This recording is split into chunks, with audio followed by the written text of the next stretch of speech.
Bad news for mortgage and insurance officials. Well, more bad news on top of the whole housing crisis, credit crunch, economic meltdown thing.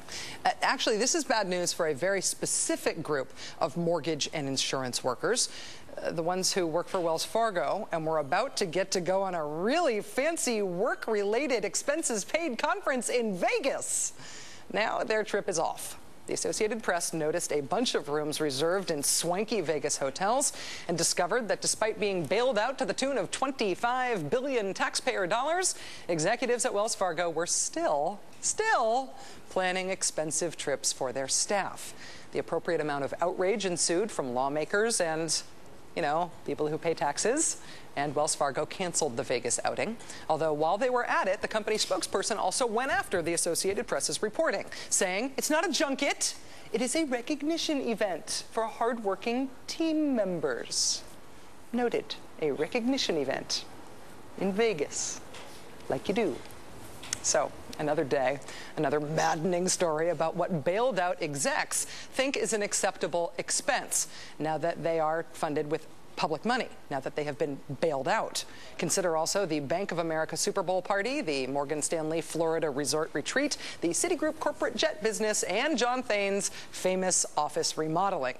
But now, the CEO's Gone Wild gig may be up. Or at least it's one step closer to being up. CNBC is reporting that President Obama will tomorrow announce a new rule that will mandate a $500,000 salary cap for executives of companies receiving TARP bailout money.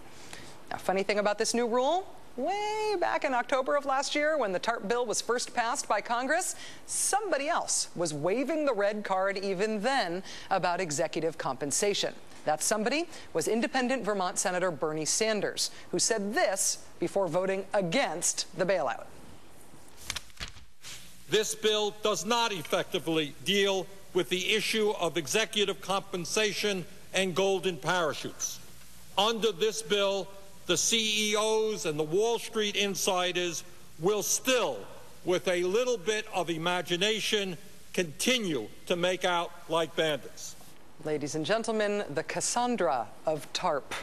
Shortly after that prescient speech, Senator Sanders proposed a bill, appropriately dubbed the Stop the Greed on Wall Street Act, that would have capped executive pay for TARP recipient CEOs at $400,000. Now, no one paid a ton of attention to Senator Sanders' proposal back then. It did not change the debate. But now, well, now the only question is just how effective will the president's version of the Bernie Sanders rule be? Independent Senator Bernie Sanders of Vermont joins us now. Sir, thank you very much for coming on the show tonight, Senator. My pleasure. First of all, I have to say congratulations. Way back in the fall, you were the first senator to propose legislation limiting executive pay in the bailout.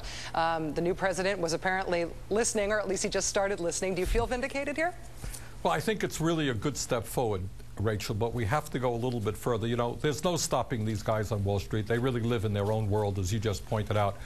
What I worry about is the CEO will resign, become the assistant CEO, the janitor will become the CEO, and the assistant will make, $200 million. What our legislation did is said that anybody who works for a company that received TARP funds could not get more than $400,000. And the reason we said $400,000 is that's what the President of the United States makes. We are looking closely at this to try to figure out where the loopholes might be here, because we know that these executives have been great at finding those loopholes. CNBC points out that they're not sure if the cap includes bonuses as well. Right. If the bonus issue isn't settled, if the job title issue isn't settled, does that mean that this just won't be effective, or is it something better than nothing? Well, I think it is better than nothing. I think the president is sending a message to Wall Street. I got to tell you, Rachel, on Sunday I held 2 town meetings in Vermont. We had 800 people out at the meetings.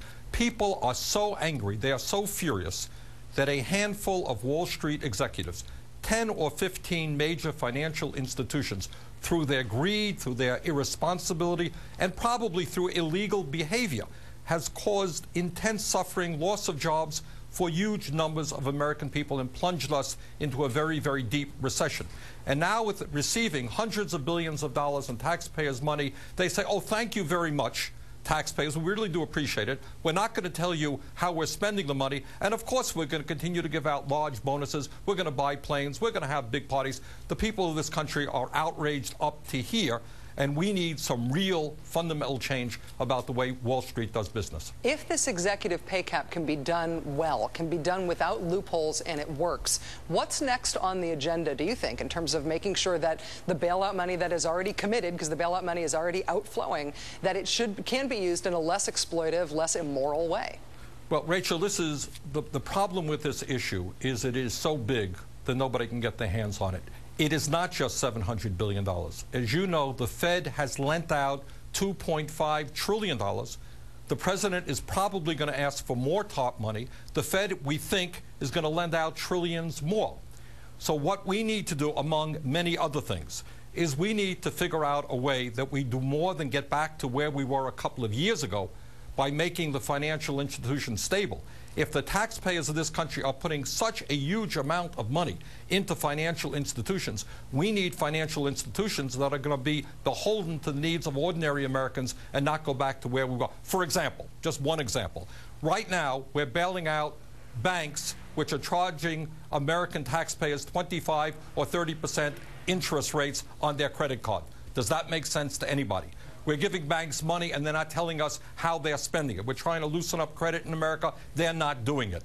So we've got to tackle this issue in a very fundamental way. Second of all, now we're working on this, we need a real investigation to find out who is responsible for this crisis. And we need to see if the American criminal justice system, and I'm not sure that it is really capable of putting in jail these multi-zillionaires, these masters of the universe who have caused such an incredible crisis for America. But we need a thorough investigation. We have proposed that the TARP Oversight Committee, led by a woman named Elizabeth Warren, who's doing a great job, lead that investigation, get to the root of this problem, find out what has gone on, if there has been illegal behavior, and how we reform the system in a very fundamental way. Senator Sanders, one last quick question. Your colleagues in the Senate now and President Obama are now on board with what you proposed earlier about capping executive pay. Are you getting any early support now for this call for a perhaps criminal investigation into the causes of this crisis? It's going to be a tough one, Rachel, because this really goes to the people who have enormous power on top. Both political parties have been involved in the deregulation efforts. So it's going to be tough, but we're going to push as hard as we can to hold those people accountable who have caused these terrible problems. You always do. Senator Bernie Sanders of Vermont, thank you so much for your time tonight, sir. I really appreciate it. Thank you. It's not